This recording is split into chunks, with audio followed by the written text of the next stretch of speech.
গুৱাহাটী 6 মাইলত এটা খুব ধুনীয়া G+2 এটা বিল্ডিং বনাই আছে দাদাজনে।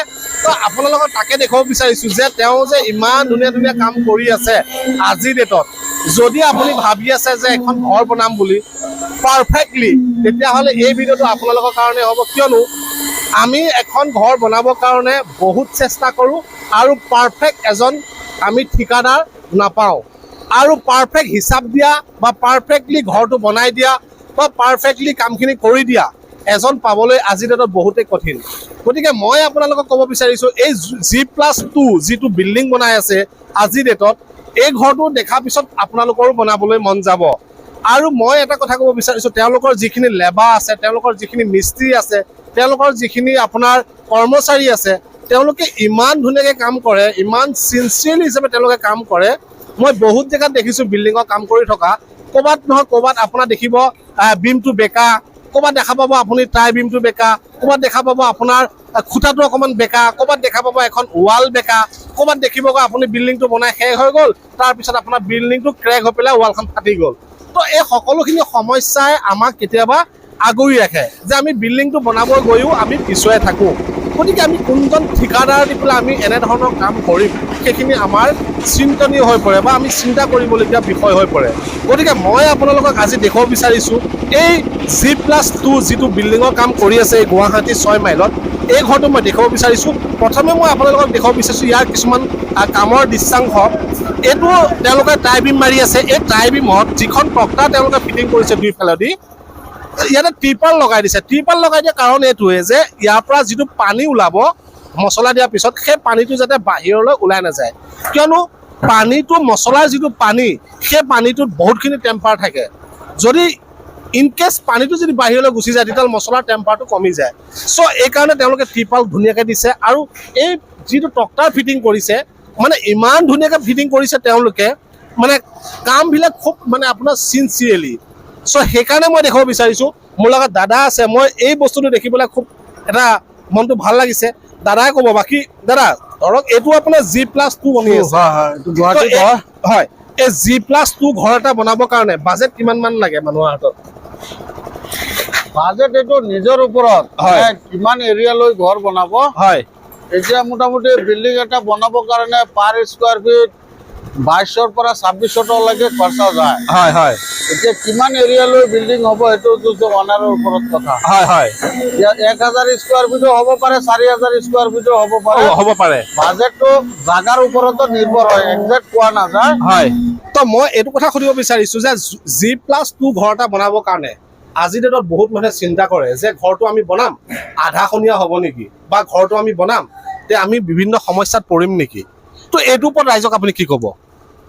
মোৰ লগত যদি কোনোবা আপোনাৰ ভিডিঅ' চাই যদি কোনোবা অনাৰে যদি যোগাযোগ কৰে, তেতিয়া এই অনাৰৰ ঘৰখন আধৰুৱা হৈ নাথাকিব। আমি ষ্টাৰ্ট কৰাৰ আগতে তাৰ কিমান বাজেট খৰচা পৰিব আৰু বিল্ডিঙৰ কি ডিজাইন হ'ব, এইখিনি আমি গোটেইখিনি আগতে মালিকক পৰামৰ্শ দি দিম। তাৰ পিছতে যাই কাম ষ্টাৰ্ট কৰাৰ আগত জাগাটো চাই পেলাই কোনটো জাগাত ঘৰ বনাব, জাগা সেই মতনে এটা ড্ৰয়িং বনাব লাগিব। ড্ৰয়িংখন বনোৱাৰ পিছত তাত বাজেট কেলকুলেশ্যন কৰা হ'ব যে কিমানখিনি কামত কিমান টকাৰ প্ৰয়োজন হ'ব। তাৰ পিছত অনাৰে যদি কাম ষ্টাৰ্ট কৰে, তেতিয়া ঘৰখন আধাত মালিকে লটকি নাথাকে। বহুত মানুহ আছে নৰ্মেলত একো বুজি নাপায়, লট যাব ইমান, গিটি যাব ইমান, মালিকক কয় আৰু আনে আৰু কাম ষ্টাৰ্ট কৰে, বাজেটৰ কোনো অংক নিমিলাই, তাৰপিছত ঘৰখন আধৰুৱা হৈ থাকে। অনাৰেতো আধা ৰাস্তাত ফাঁচি যায়। এতিয়া মই এইখিনি ক'ব বিচাৰিছোঁ, এই অসুবিধাটো মালিকৰ নহ'ব। আৰু মই প্ৰায় 94ৰ পৰা এইটো কামৰ লগতে এতিয়ালৈকে জড়িত আছে। বহুত জাগাত বিভিন্ন জাগাত ঘৰ বনাইছো। মোৰ কামৰ কোৱালিটি 100% শুদ্ধ আৰু সহি কাম হয়। এতিয়া দেখিছে আমি কামখিনি কেনেকুৱা কোৱালিটিৰ কৰাই আছো। এইটো আপোনাৰ 3000 স্কোৱাৰ ফিটৰ বিল্ডিং, গোটেইখিনি ভীম আজি একেদিনে আমি মেচিন দি ঢালাই মাৰি আছো। আৰু লগতে ভাইব্ৰেটৰো মাৰি আছো, আপোনাক দেখাই আছো। ভাইব্ৰেটৰ মাৰি আৰু এনেকুৱা মিক্সাৰ মেচিন দি মছলা বনাই একেলগত ঢালাই কৰিলে ঢালাইৰ জৈন নপৰে, কামৰ কোৱালিটিও ভাল হয়। তো এই আমাৰ কাম।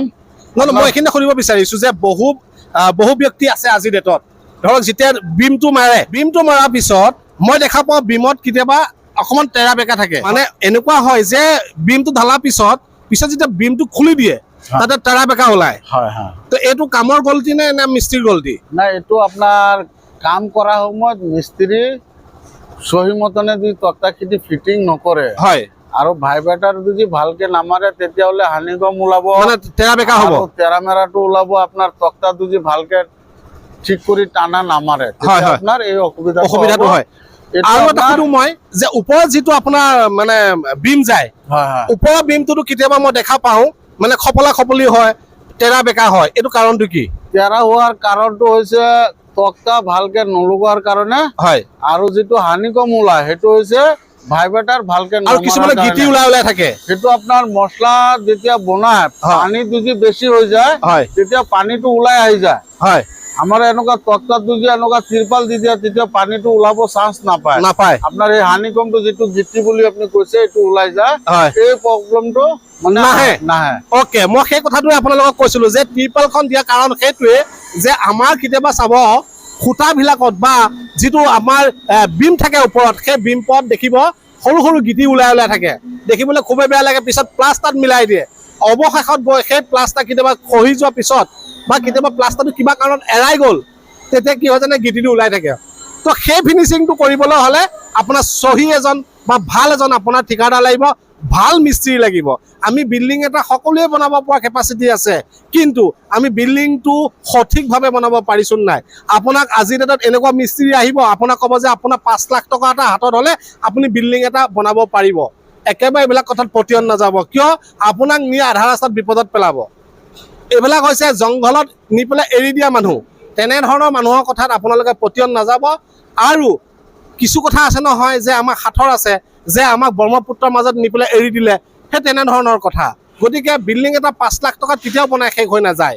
গতিকে আপোনালোকে বিল্ডিংটো বনাব, কিমান টকা বাজেট লাগিব আৰু কিমান দিনৰ ভিতৰত আপোনাৰ বনাই হ'ব, সেই সম্পূৰ্ণ কথাখিনি জানিবলৈ হ'লে এই দাদাজনৰ লগত কথা পাতিব, আৰু এই দাদাজনে আপোনালোকক পাৰফেক্টলি হিচাপ দিব যে বিল্ডিংটো কিমান টকাত ওলাব আৰু কিমান স্কোৱাৰ মাটি হ'ব লাগে, আৰু আপুনি 1000 স্কোৱাৰ ফুটৰ বনায়, 2000 স্কোৱাৰ ফুটৰ বনায় বা 3000 স্কোৱাৰ ফুটৰ বনায়, সেইটো আপোনাৰ ওপৰত ডিপেণ্ড কৰিব। ৰেডি টু কণ্ডিশ্যন কৰিবলৈ গ'লে এখন ঘৰ কিমান টকা খৰচা হয় আপোনালোকে নিশ্চয় বুজি পায়। গতিকে এই এনেকুৱা এজন মিস্ত্ৰীৰ লগত গৈ আপোনালোকে কথা নাপাতিব, যিজন মিস্ত্ৰীয়ে আপোনালোকক কৈ দিব যে আপুনি বিল্ডিংটো আৰম্ভ কৰক, আমি কামখিনি আপোনাক কৰি দিম। তেনেধৰণৰ কথা আপোনালোকে পতিয়ন নাযাব। দাদাক আপোনালোকে ফোন কৰিলে একো অসুবিধা নহয়, দাদাৰ লগত কথা পাতিলে আপুনি পইচা দিব নালাগে।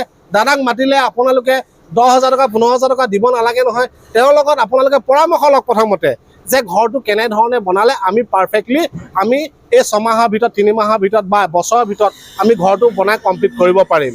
তো সেইকাৰণে মই এই ভিডিঅ'টো আপোনালোকলৈ দিছোঁ।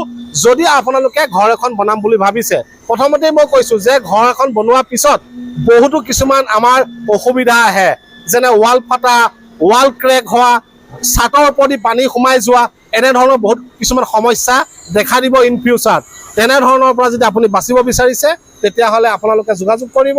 আজি মই যিটো ঘৰ দেখাইছোঁ এইটো হৈছে 3000 স্কোৱাৰ ফুটৰ ঘৰ। এই ঘৰটো যে বনাইছে, এই ঘৰটো কিমান কঠা মাটিত বনাইছে? এইটো 2 কাঠা 5 কঠা মাটি। আপুনি ভাল এখন ঘৰ বনাম বুলি যদি ভাবিছে তেতিয়াহ'লে আপুনি দাদাৰ লগত যোগাযোগ কৰিব। অসমৰ যিকোনো জেগাতে তেওঁ কাম কৰি আছে। আজি ডেটত তেওঁ 20+ কাম কৰি আছে নেকি? হয়, 22-23টামান চাইট চলি আছে। হয়, 22-23টামান তেওঁ আজি ডেটত তেওঁ কাম চলাই আছে। আপাৰ আছাম হওক, চাই ল' আছাম হওক, চাই গুৱাহাটীত হওক, চাই মিডল আছাম হওক, তেওঁ বিভিন্ন অঞ্চলত তেওঁ কাম চলাই আছে। গতিকে আপোনালোকে তেওঁৰ লগত যোগাযোগ কৰি পেলাই আৰু কিছুমান কথা আপোনালোকে জানি ল'ব পাৰিব। ধন্যবাদ।